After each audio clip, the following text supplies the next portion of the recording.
The Queen of Steam, the Spirit of Roanoke. These are names given to 611. Today, we're going to cover the history of how 611 became the Queen of Steam. Also, special thanks to PensyFan19 for helping me make this video. 611 was built in May of 1950 in the Roanoke shops. It was one of 14 J-class steam locomotives. 611 hauled N&W's premier passenger trains throughout the N&W system. The J's were built because N&W's K2s and K2A 484 Mountains could not handle the rising passenger demand. The N&W mechanical team originally considered building a 484 N-class locomotive with 63-inch drive wheels. This proved to be inadequate for N&W's grades. Then, H.W. Reynolds, an N&W mechanical engineer, redesigned the drive wheels to have a diameter of 70 inches. Franklin III Noel would have to draw three concepts. The first was based off the SP's GS class, which was rejected for being too plain and basic. The second concept was based off the New York Central Streamlined Hudsons, which was rejected for being too fancy and complicated, while the third design was the one that stuck. Noel designed the J's iconic bullet nose. Throughout the 1950s, N&W was hell-bent on keeping steam. However, reluctantly, they caved in as EMD GP9s arrived. The J's were reduced to excursion duties and their tenders received a doghouse for improved visibility on freight trains. Between 1958 and 59, the J's were retired, and they all were scrapped. Except one. 611. In 1956, 611 received an overhaul following a derailment that killed the engineer. This meant that when it was sidelined in 1959, 611 was in pretty good shape. At the request of the Roanoke chapter of the NRHS, 611 was saved from the scrap goods briefly to pull some steam excursions in October, so that it was officially retired and became a steam generator. However, its boiler ticket expired in 1962, probably be scrapped, but Owenson Link and W. Graham Claytor Jr. attempted to convince N&W President Stuart T. Saunders to take 611. Saunders agreed, and 611 was sent to the Roanoke Transportation Museum in 1963, where it sat on display. In 1981, N&W President Robert B. Claytor announced that 611 would join the Southern Steam Program. The locomotive was towed back to the Roanoke shops for inspection, then towed to the Southern Railway's Norris shops in Irondale, Alabama, where it was restored to operation. 611 received a new braking system, varnished hardwood cab interior, and a vertical dual-beam headlight. In September of 1981, 611 would begin its excursion career by hauling the Centennial Limited to Norfolk.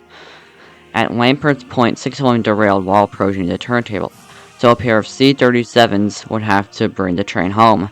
After some minor repairs were done, 611 continued to haul excursions. When N&W and Southern merged, 611 could travel on a far wider network of tracks. 611's fan base was rapidly growing, and the public was taking notice. 611 would even doublehead with 765 and 587. However, in 1985, this had to be halted because Roanoke suffered its worst flood in history. After that, 611 would team up with N&W 1218, which was recently restored, in Southern 4501 on a triple header for the steam program's 25th anniversary in 1991. After very careful planning, 611 would attempt to climb the Saluda grade. September of 1984, 9 passenger cars were destroyed in derailment, causing a shortage. Because of this and interference with freight trains, NS decided to discontinue the steam program, and 611 ran its final excursion on December 3rd, 1994. On the 7th, it returned to Roanoke. It was donated to the city of Roanoke and put on display at the Virginia Museum of Transportation in December of 1995. However, 611 would eventually be given another chance to run on the main line. In 2011, Wick Moorman, the CEO of Norfolk Southern, created a new program. This program was called 21st Century Steam. Southern Railway 630 powered the inaugural train, kicking off the program. Officials at VMT, including Executive Director Bev Fitzpatrick, started off the Fire Up 611 Committee in early 2013. Its goal was to study the viability of the locomotive returning to service. They eventually raised $4 million in March 2014, and 611 was moved to the North Carolina Transportation Museum, Spencer, North Carolina. In the Southern Railway Bob Julian Roundhouse, 611 would be restored to operation. On the 9th of May 2015, 611 moved under its own power once again. Their test runs were completed, it returned to Roanoke to be displayed with 1218 and 2156. Thanks to 611's restoration, a whole new generation of kids, adults, babies, parents, and grandparents got to see 611 in action. The Virginia General Assembly named the locomotive the official locomotive of Virginia. The fanfare was unfortunately short-lived, when the then Amtrak CEO Richard Anderson discontinued support for private passenger and charter train service. PTC was also a requirement for it to run on the main line. While this was happening, it went back to North Carolina Transportation Museum for maintenance, and took place in some smaller events and train rides. In 2019, September to October, 611 would be sent to Strasburg and would reunite with NAW M-Class 475. While at Strasburg, 611 would pull excursion trains. 611 would return to North Carolina by November. During the pandemic in 2020, 611 would be forced to sit on site display once again. In 2021, 611 would return to Strasburg once again to pull excursions and even meet Thomas.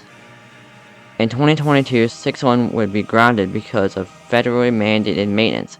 Later in 2022, it would pull excursion trains again. In 2023, it was time for 611 to go home.